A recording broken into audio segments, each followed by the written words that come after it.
عداوت مجھے سے کیوں اتنی، میں تو قرآن کا داعی ہوں، رسول اللہ کا وارث، صحابہ کا سپاہی ہوں، مجھے ہے کفر سے نفرت، میں تو حق کا فدائی ہوں، زمانے کے ہر ایک ظالم ہر جابر سے لڑتا ہوں، مجھے جو حکم ربی ہے وہی میں کام کرتا ہوں۔ وسلم نے صحابہ سے کہا کہ صحابیوں رفع یدین کرو، جی کیا کہا؟ نماز میں رفع یدین کرو۔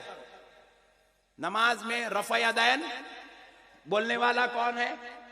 نبی ہے۔ کرنے والے کون ہے؟ صحابہ ہے۔ لکھا کہاں ہے؟ بخاری میں ہے۔ Point to be noted. بہت خوب۔ لکھا کہاں ہے؟ بخاری میں ہے۔ مگر مسئلہ یہ ہے حضور یہ عمل ہمیشہ کرتے تھے یا کچھ دن کے لیے کیے تھے؟ کچھ دن کے لیے، کچھ دن کے لیے بے شک۔ صحابہ اکرام حضور سے عرض کرنے لگے یا رسول اللہ، آپ پر ہمارے ماں باپ قربان آقا، ہماری صفوں میں منافقین آ رہے ہیں، اپنے آپ کو چھپانے کے لیے منافقین ہم مسلمان ہیں بول کے ثابت کرنے کے لیے ہمارے ساتھ ہماری صفوں میں نمازوں میں کھڑے رہ رہے ہیں، اپنے نفاق کو اپنی منحوست کو چھپانے کے لیے۔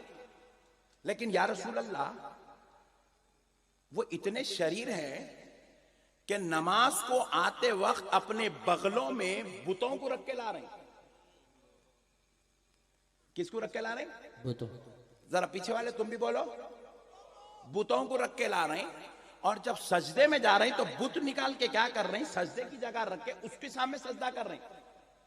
ہم آپ کو محسوس کرا رہے ہیں نماز پڑھ رہے ہیں بول کے، اور سجدے میں جا رہے ہیں تو پٹھے اپنا کام کر رہے ہیں۔ جی تو صحابہ اکرام نے جیسے ہی حضور کو کہا یا رسول اللہ، وہ بغلوں میں بتوں کو رکھ کے لا رہے ہیں، چھوٹے چھوٹے بت بغلوں میں رکھ کے لا لے رہے ہیں۔ نماز کے وقت سجدے کے وقت نکال رہا، سامنے رکھ کے اس کو مار رہا سجدہ۔ تو رسول اللہ فرمایا اچھا اتنی بڑی گیم کھیل رہے ہیں؟ تو بولے کہاں رکھ کے لا رہے ہیں بت؟ بغل۔ ذرا زور سے۔ تو حضور نے کہا ان کے بتوں کو اپن پہلے گرا دیں گے سجدے سے پہلے۔ بولے یا رسول اللہ وہ کیسے؟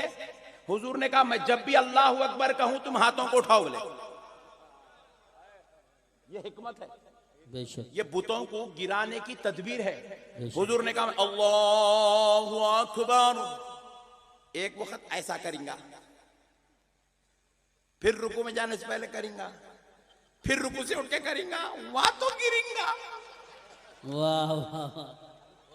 پہلی رکعت میں اگر سنبھال لیا تو دوسری رکعت میں تو گریں گا، دوسری میں سنبھال لیا تو تیسری رکعت میں تو بت گرے گا، تیسری رکعت میں بھی سنبھالا تو چوتھی میں تو گرے گا۔ مصطفیٰ نے رفع یدین اس لیے نہیں کرایا کہ وہ میرے مصطفیٰ کی سنت تھی، اس لیے کروایا کیونکہ وہ حکمت تھی۔ بے شک۔ واہ واہ واہ واہ واہ واہ واہ واہ واہ واہ، بہت خوب بہت خوب۔ اور آپ کو حکمت لینے کی ضرورت نہیں ہے فی الوقت، جب ویسا سچویشن آئے تو لے لو۔ تمہاری صفوں میں کوئی بت لے کے آ رہا نہیں، تمہیں کو رفع یدین کرنے کی ضرورت ہے نہیں۔ بے شک۔ تم تو وہی طریقہ اختیار کرو جو آمنہ کے لال نے ہمیشہ کے لیے اختیار کیا تھا۔ بے شک۔ اور حضور کی سنت کیا ہے؟ حضور کی سنت یہ ہے کہ حضور رفع یدین نہیں کرتے۔ بے شک۔ کچھ دن کے لیے حضور نے وہ شرارتوں کو ختم کرنے کے لیے رفع یدین کیا۔ بے شک۔ اب یہ پٹھا کیا کر رہے معلوم؟ بخاری میں ہے۔ بولے ویری گڈ، بخاری میں ہے، ویری گڈ، نو پرابلم، مگر ذرا یہ بھی تو سوچو وہ بخاری میں ہے حدیث تو اس کا سچویشن کیا تھا؟ جی بے شک۔ اس کے حالات کیا تھے؟ حضور نے رفع یدین کیوں کیا؟ یہ بخاری میں ہے نا۔ اب مسلم شریف کی ایک حدیث میں سناتا ہوں۔ رسول پاک علیہ السلام مدینہ شریف سے نکلے، ایک شہر کی طرف تشریف لے گئے، وہاں پر صحابہ اکرام نماز پڑھ رہے تھے، اس شہر کے رہنے والے صحابہ، اور وہ بار بار رفع یدین کر رہے تھے۔ ایسا رکوع میں جانے سے پہلے رفع یدین، رکوع میں جا کے اگر رفع یدین، قوم کے بعد رفع یدین، سجدے سے جانے سے پہلے رفع یدین، رفع یدین، رفع یدین، رفع یدین چل رہا۔ حضور دیکھے، مسلم شریف کی حدیث ہے، دیکھ کے حضور فرمائے یہ لوگ جانوروں کے جیسی حرکتیں کیوں کر رہے ہیں؟ پوچھے سرکار جی رفع یدین دیکھ کے بولے سرکار یہ لوگ جانوروں کے جیسی حرکتیں کیوں کر رہے ہیں؟ بار بار اپنے ہاتھ کیوں اٹھا رہا ہے؟ تو مؤرخین شارحین حدیث لکھتے ہیں کیونکہ یہ وہ لوگ تھے جو رفع یدین کر رہے تھے، یہ رسول اللہ کو اس سچویشن میں، اس پیریڈ میں نماز پڑھتے دیکھے تھے جس پیریڈ میں بتوں کو گرانے کی ترکیب چل رہی تھی۔ بے شک بے شک۔ جیسے کورونا کا پیریڈ آیا، ماسک پہنے، پیریڈ ختم، ماسک ختم۔ اسی طریقے سے وہ ایک حالات تھے، حالات کے اعتبار سے نماز پڑھے، رفع یدین کرے، حالات ختم، رفع یدین ختم۔ مگر وہ صحابہ وہی پیریڈ میں دیکھے ہوئے تھے تو وہ جا کے اپنے گاؤں میں، اپنے شہر میں کر رہے تھے، تو رسول اللہ نے اس کو رد کرنے کے لیے فرمایا یہ جانوروں کے جیسی حرکتیں کیوں کر رہے ہیں؟ صحیح مسلم شریف۔ رکوع میں جانے سے پہلے آپ رفع الیدین کیجئے، رکوع سے اٹھیے تو رفع الیدین کیجئے۔ اس رفع الیدین کا ثبوت ہے؟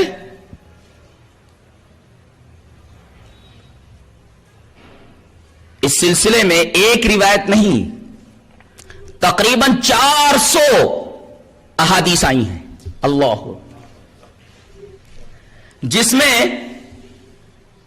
50 صحابہ کرام روایت کرنے والے ہیں۔ 50 صحابہ کرام رفع الیدین کی احادیث کو روایت کرتے ہیں۔ جلال الدین سیوطی رحمت اللہ علیہ نے فرمایا کہ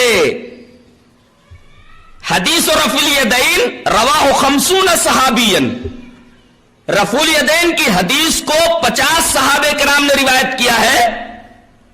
اور علامہ مجد الدین فیروز آبادی مصنف قاموس، وہ اپنی کتاب سفر السعادہ کے اندر لکھتے ہیں کہ رفع الیدین کے ثبوت میں تقریباً 400 احادیث موجود ہیں۔ میں اس میں سے ایک روایت جو بخاری کے اندر ہے وہ میں پیش کرنا چاہتا ہوں۔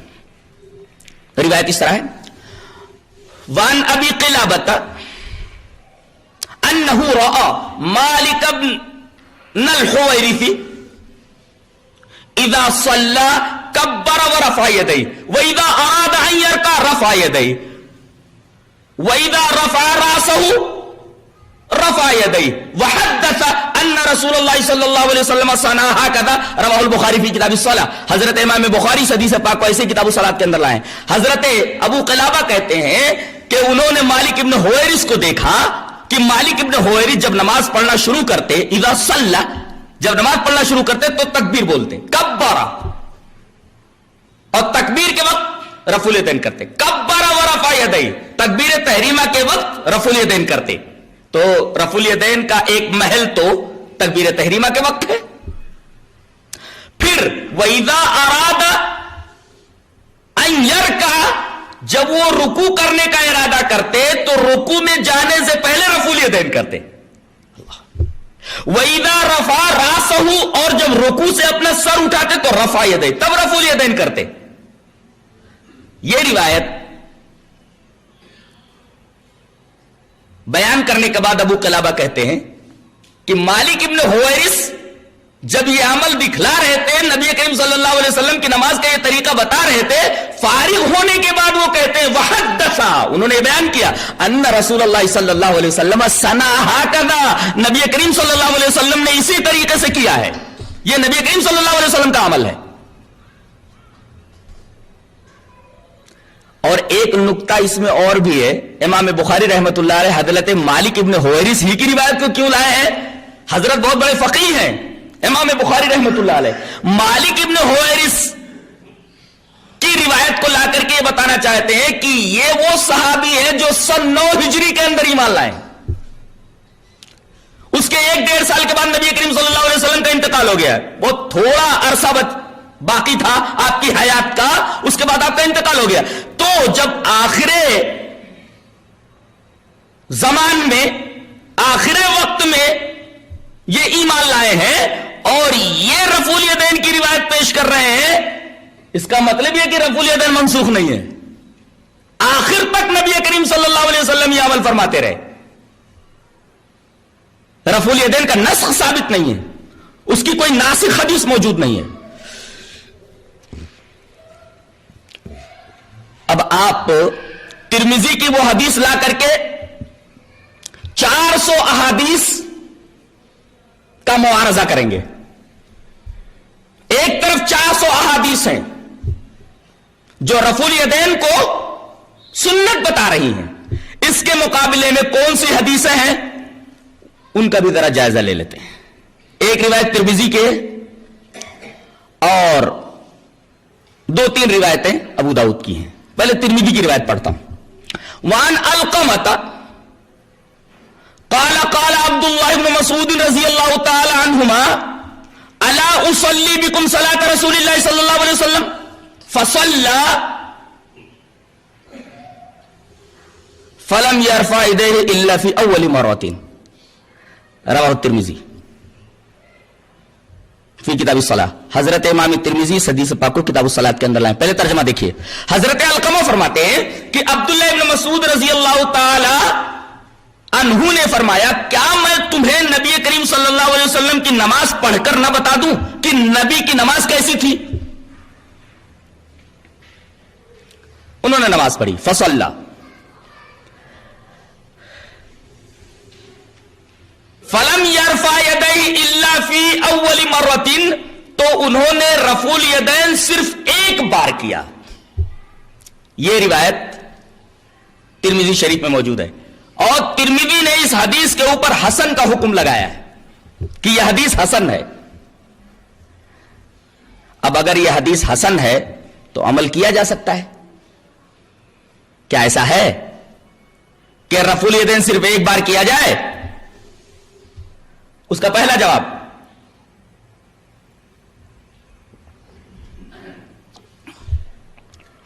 یہ ہے کہ ابو داؤد یہی روایت ابو داؤد کے اندر لا رہے ہیں. جو روایت ترمذی میں موجود ہے یہی روایت ابو داؤد شریف کتاب الصلاۃ میں لا رہے ہیں، چند الفاظ کے فرق کے ساتھ. وہ الفاظ کون سے ہیں جو ترمذی میں نہیں ہے؟ میں وہ روایت پڑھتا ہوں جو ابو داؤد میں ہے. ان علقمۃ قال قال عبد الله بن مسعود رضی اللہ تعالی عنہ الا اصلی بکم صلاۃ رسول اللہ صلی اللہ علیہ وسلم قال فصلى فلم يرفع يديه الا مرۃ. وہاں اول نہیں ہے، الا مرۃ. اور اس روایت کو لانے کے بعد ابو داؤد اس حدیث کے اوپر تبصرہ کرتے ہیں اور ہر پڑھا لکھا آدمی یہ جان لے گا کہ جو ترمذی کی روایت کے الفاظ ہیں وہی روایت بے عین ہی، قالا پڑھنے سے کوئی فرق نہیں پڑتا، راوی نے کہا. اور اولا نکال دیجئے تب بھی مفہوم وہی رہے گا، مرتن ایک بار. گویا ترمذی کے جو الفاظ ہیں بینی ابو داؤد کے الفاظ ہیں. ابو داؤد وہی روایت جو ترمذی میں ہے جس کی امام ترمذی تحسین کرتے ہیں کہ یہ حدیث حسن ہے، اسی حدیث کو بینی ابو داؤد اپنی حدیث کی کتاب ابو داؤد میں لا کر کے ایک تبصرہ کرتے ہیں. وہ تبصرہ دیکھیے، کہتے ہیں ھذا حدیث مختصر من حدیث طویل وليس هو بصحیح علی ھذا اللفظ. کہتے ہیں کہ یہ اتنا ٹکڑا یہ ایک لمبی حدیث سے ماخوذ ہے اور ان الفاظ میں یہ ٹکڑا صحیح نہیں ہے. اس کا مطلب یہ کہ اس ٹکڑے میں کچھ گڑبڑ ہے. اس گڑبڑی کی طرف حضرت امام ابی داؤد نے اشارہ فرما دیا ہے. ایک ہی مرتبہ حضرت عبداللہ ابن مسعود نے جو رفع الیدین کیا ہے ان الفاظ کے ساتھ امام ابی داؤد کہہ رہے ہیں کہ یہ حدیث ثابت نہیں ہے. پتہ یہ چلا کہ امام ترمذی نے اس حدیث کے اوپر جو حسن کا حکم لگایا ہے ان کی تحسین تساہل کے بنا پر ہے. غفلت سے، تساہل کی وجہ سے انہوں نے اس پر حسن ہونے کا حکم لگا دیا ہے، ورنہ یہ حدیث صحیح نہیں ہے. اس لیے کہ ابو داؤد کے علاوہ بڑے بڑے محدثین جس میں حضرت امام احمد بن حنبل ہیں، حضرت عبداللہ ابن مبارک ہیں، حضرت امام بخاری ہیں، حضرت امام رازی ہیں، حضرت ابو حاتم ہیں، حضرت امام دارقطنی ہیں، اسی طریقے سے حضرت ابن حبان ہیں. انہوں نے یہ کہا ہے کہ الا فی اول مرۃ والی جو روایت ہے کہ حضرت عبداللہ ابن مسعود نے صرف ایک ہی بار ہاتھ اٹھایا ہے، ایک ہی بار رفع الیدین کیا ہے، ایک ہی بار، یہ حدیث ضعیف ہے. اتنے بڑے بڑے محدثین جن کا نام ابھی میں نے لیا، یہ سب اس حدیث کو ضعیف کہہ رہے ہیں. ثابت یہ ہوا کہ یہ حدیث ضعیف ہے. اور یوں بھی اگر آپ اس حدیث کے اوپر عمل کرنا چاہیں تو اس حدیث کا ایک اور جواب ہے. میں سمجھتا ہوں کہ سب سے اچھا جواب اس حدیث کا وہی ہے. کیا؟ حضرت عبداللہ ابن مسعود رضی اللہ تعالیٰ عنہ نے صرف تکبیر تحریمہ کے وقت ہاتھ اٹھایا ایک بار. حدیث کا حقیقی مطلب یہ ہے کہ تکبیر عند الافتتاح، نماز شروع کرتے وقت جو تکبیر کہی جاتی ہے، اس تکبیر کہنے کے وقت میں ایک ہی مرتبہ ہاتھ کو اٹھایا جائے، 2 بار یا 3 بار یا 4 بار مت اٹھایا جائے. تکبیر عند الافتتاح ایک ہی بار ہے. تو کون اس کا قائل نہیں ہے؟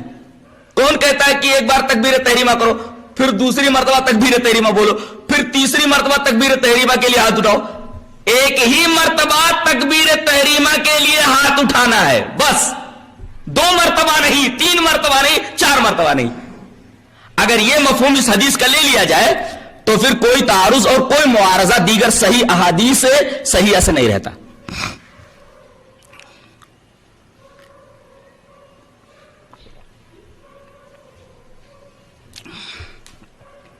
ایک حدیث اور بھی ہے، ذرا اس کا بھی جائزہ لے لیتے ہیں. وہ روایت بھی ابو داؤد میں ہے، براء ابن عازب سے. روایت اس طرح ہے: وعن البراء ابن عازب رضی اللہ تعالی عنہ قال رأيت رسول الله صلى الله عليه وسلم رفع يديه حين افتتح الصلاة فلم يرفعهما إلا في أول مرة. حضرت براء ابن عازب فرماتے ہیں، ابو داؤد کی یہ روایت جو کتاب الصلاح کے اندر ہے، حضرت براء ابن عازب یہ فرماتے ہیں کہ میں نے رسول اللہ صلی اللہ علیہ وسلم کو دیکھا کہ آپ نے جب نماز کا افتتاح کیا، آپ نے جب نماز شروع کی تو آپ نے دونوں ہاتھوں کو ایک ہی بار اٹھایا.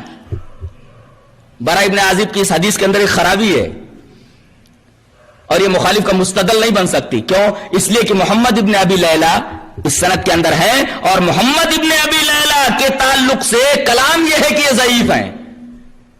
اب سند میں محمد ابن ابی لیلہ کے آنے کی وجہ سے یہ روایت ضعیف ہو گئی ہے، لہذا یہ روایت بھی قابل قبول نہیں ہے. اور براء ابن عازب ہی کی ایک روایت ابو داؤد میں اور بھی ہے، ثم لا یعود کا لفظ ہے، یا ثم لم یعودہ. ایک بار آپ نے تکبیر تحریمہ کے وقت ہاتھ اٹھایا، رفع الیدین کیا، اس کے بعد آپ نے رفع الیدین نہیں کیا. ثم لم یعودہ کا لفظ کہتے ہیں کہ مدرج ہے، یہ الفاظ بعد میں داخل کر دیے گئے حدیث کے اندر. حدیث حقیقی جو ہے اس کے الفاظ نہیں ہے، یہ بعد میں مدرج ہے، مدرج میں داخل کر دیے گئے، یعنی نبی کے الفاظ نہیں ہے یہ، اور نبی کا یہ طریقہ نہیں ہے.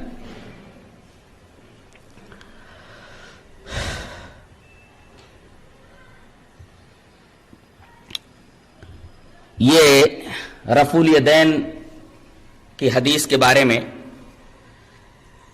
ایک تفسیرہ تھا. جی یاد ہے بھائی صاحب نے سوال کیا کہ رفعتین کرنا چاہیے کہ نہیں، and there is a misconception کہ کچھ لوگ یہ سمجھتے ہیں کہ رفعتین اس لیے کیا جاتا تھا کیونکہ لوگ جب نماز پڑھنے آتے تھے تو ان کے بغل میں بت رکھتے تھے، تو بت کو گرانے کے رفعتین کیا جاتا تھا.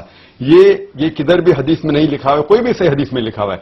اگر مان لو یہ بات صحیح بھی ہے کہ لوگ بت پکڑ کے لے کے آتے تھے تو اسی لیے رفعتین کرنا چاہیے، تو ہر فرقے کے لوگ جب نماز پڑھتے شروع میں جب اللہ اکبر کرتے ہیں تو ہاتھ تو کان تک اٹھاتے ہی ہے. تو جب ہاتھ کان تک اٹھاتے ہیں when they raise the hand تو بت آٹومیٹک گر جاتے، تو پھر سے رفعتین کرنے کی ضرورت ہی نہیں.